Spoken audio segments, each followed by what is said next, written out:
നമ്മുടെ മൊബൈലിൽ വാട്സപ്പിൽ നമ്മൾ ചാറ്റ് ചെയ്തുകൊണ്ടിരിക്കുന്ന സമയത്ത് തന്നെ നമുക്ക് യൂട്യൂബും കാണാം. അതുപോലെ തന്നെ യൂട്യൂബിൽ നമ്മൾ വീഡിയോസ് കാണുന്ന സമയത്ത് തന്നെ നമുക്ക് ഫേസ്ബുക്കും കാണാൻ സാധിക്കും. ഇങ്ങനെ നമ്മുടെ മൊബൈലിൽ സ്പ്ലിറ്റ് സ്ക്രീൻ എന്ന് പറഞ്ഞ ഒരു സംഭവം ഉണ്ട്.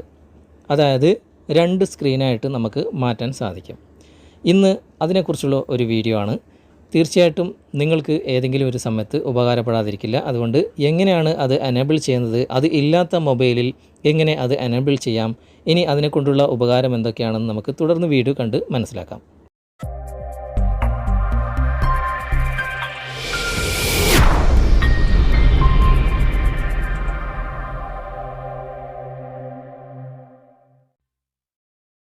അതായത് നമ്മുടെ മൊബൈലിൻ്റെ താഴെ കാണുന്ന ഇടതുവശത്തുള്ള റീസെൻറ്റ് ബട്ടണിൽ ക്ലിക്ക് ചെയ്യുമ്പോൾ നമ്മൾ ഓപ്പൺ ചെയ്ത് വെച്ച ആപ്ലിക്കേഷൻസുകളൊക്കെ ഇവിടെ കാണാൻ സാധിക്കും. ഇവിടെ നിന്ന് തന്നെ നമുക്ക് സ്പ്ലിറ്റ് സ്ക്രീൻ മോഡിലേക്ക് കൊണ്ടുവരാൻ സാധിക്കും. അതായത് ആ ആപ്ലിക്കേഷൻ്റെ ഐക്കണിൽ നിങ്ങൾ ക്ലിക്ക് ചെയ്ത് കഴിഞ്ഞാൽ ഇവിടെ open in split screen view എന്നൊരു ഓപ്ഷൻ നിങ്ങൾക്ക് കാണാൻ സാധിക്കും. അവിടെ ക്ലിക്ക് ചെയ്ത് കഴിഞ്ഞാൽ ഇവിടെ തന്നെ നിങ്ങൾക്ക് വാട്സപ്പ് ഓപ്പണായിട്ട് ആ ഒരു പകുതിയിൽ വാട്സപ്പ് ഓപ്പണായിട്ട് നിൽക്കുന്നതായി നിങ്ങൾക്ക് കാണാൻ സാധിക്കും. ഇനി ബാക്കി പകുതിയിൽ നിങ്ങൾക്ക് ആപ്ലിക്കേഷൻ കൊണ്ടുവരണം എന്നുണ്ടെങ്കിൽ നിങ്ങൾക്ക് ഇവിടെ തന്നെ കാണാൻ സാധിക്കും. നമ്മൾ ഓപ്പൺ ചെയ്ത് വെച്ച ആപ്ലിക്കേഷൻസുകളൊക്കെ ഇവിടെ താഴെയുണ്ട്. അവിടുന്ന് തന്നെ നമുക്ക് ഫേസ്ബുക്ക് ആണെങ്കിൽ ഫേസ്ബുക്ക് നമുക്ക് ഓപ്പൺ ചെയ്യാം. ഇപ്പോൾ ഫേസ്ബുക്കും ഇവിടെ വർക്ക് ചെയ്യും, വാട്സപ്പും ഇവിടെ വർക്ക് ചെയ്യും. 2 കാര്യങ്ങളും നമുക്ക് ഒരു സ്ക്രീനിൽ തന്നെ നമുക്ക് കാണാൻ സാധിക്കും. ഇനി നിങ്ങളുടെ മൊബൈലിൽ ഇങ്ങനെ ഒരു ഓപ്ഷൻ ഇല്ല എങ്കിൽ അത് നമുക്ക് എനേബിൾ ചെയ്യാനുള്ള ഒരു ഓപ്ഷൻ നമ്മുടെ സെറ്റിങ്സിൽ തന്നെയുണ്ട്. അതിനായിട്ട് നിങ്ങൾ സെറ്റിങ്സ് ഓപ്പൺ ചെയ്യുക. ഓപ്പൺ ചെയ്തതിന് ശേഷം ഏറ്റവും താഴെ വന്നു കഴിഞ്ഞാൽ എബൌട്ട് ഫോൺ എന്നൊരു ഓപ്ഷൻ നിങ്ങൾ കാണാൻ സാധിക്കും. ആ എബൌട്ട് ഫോണിൽ ക്ലിക്ക് ചെയ്തിട്ട് ഇവിടെ തന്നെ നിങ്ങൾക്ക് ബിൽഡ് നമ്പർ എന്നൊരു ഓപ്ഷൻ നിങ്ങൾ കാണാൻ സാധിക്കും. ആ ബിൽഡ് നമ്പറിൽ നിങ്ങൾ 7 പ്രാവശ്യം ക്ലിക്ക് ചെയ്യുക. എൻ്റെ മൊബൈലിൽ ഇവിടെ സോഫ്റ്റ്വെയർ ഇൻഫർമേഷനിലാണ് ബിൽഡ് നമ്പർ ഉള്ളത്. ആ 7 പ്രാവശ്യം ഈ ബിൽഡ് നമ്പർ എന്ന ഭാഗത്ത് നിങ്ങൾ ക്ലിക്ക് ചെയ്യുക.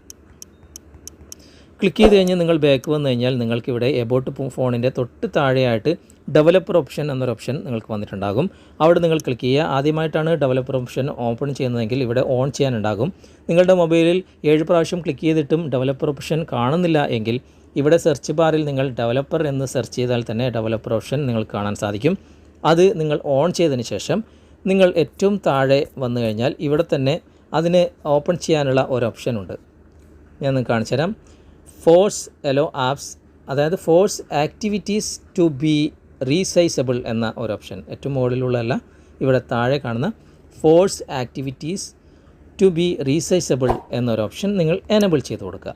ഇങ്ങനെ നിങ്ങൾ എനേബിൾ ചെയ്ത് കൊടുത്തു കഴിഞ്ഞാൽ നിങ്ങൾക്ക് നേരത്തെ ഞാൻ കാണിച്ച ആ ഒരു ഓപ്ഷനിലേക്ക് നിങ്ങൾക്ക് എത്താൻ സാധിക്കും. അതായത് ഓരോ ആപ്ലിക്കേഷൻ്റെയും ഐക്കണിൽ ക്ലിക്ക് ചെയ്യുമ്പോൾ സ്പ്ലിറ്റ് വ്യൂ എന്നുള്ള ആ ഒരു ഭാഗം നിങ്ങൾക്ക് കാണാൻ സാധിക്കും. നിങ്ങൾക്ക് ഞാൻ കാണിച്ചു തരാം.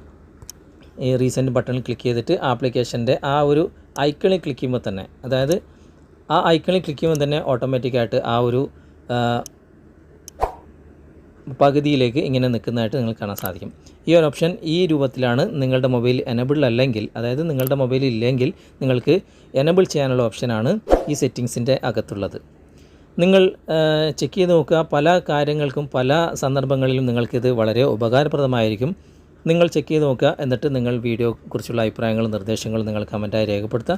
വീഡിയോ ഇഷ്ടമായിട്ടുണ്ടെങ്കിൽ നിങ്ങൾ ലൈക്ക് ചെയ്യുക. അതുപോലെ തന്നെ ഈ ചാനൽ നിങ്ങൾ ഇതുവരെ സബ്സ്ക്രൈബ് ചെയ്തിട്ടില്ലെങ്കിൽ സബ്സ്ക്രൈബ് ചെയ്യുക. അടുത്ത നല്ലൊരു വീഡിയോയുമായി അടുത്ത അവസരത്തിൽ നമുക്ക് വീണ്ടും കണ്ടുമുട്ടാം. Thanks for watching. ബൈ.